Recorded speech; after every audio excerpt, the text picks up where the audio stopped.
কিয়ামতের ওই কঠিন ময়দানে 7 শ্রেণীর ব্যক্তিকে রব্বুল আলামিন তার আরশের নিচে ছায়া দিবেন।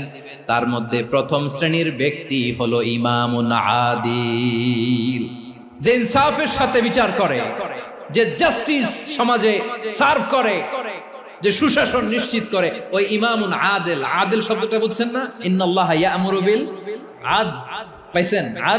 আদিল। 7 শ্রেণীর ব্যক্তিকে আল্লাহ তাআলা সুশীতল আরশের নিচে ছায়া দিবেন, যেদিন তার দেয়া ছায়া ছাড়া কোনো ছায়া থাকবে না। এর প্রথম হচ্ছে ইমামুন আদিল, ন্যায়পরায়ণ শাসক। চিল্লায় বলেন সুবহানাল্লাহ। আবার বিশ্বনবী বললেন, ইন্নাল মুকসিতিনা ইনদাল্লাহি আলা মানাবিরা মিন নূর আন ইয়ামিনির রহমান। কিয়ামতের দিন যারা ন্যায় পরায়ণ হিসেবে আল্লাহর সামনে দাঁড়াবে, কিয়ামতের দিন রব্বুল আলামিন তার আরশের ডান দিকে ওই ন্যায় পরায়ণ লোকদের জন্য আরশের ডান দিকে একটা নূরের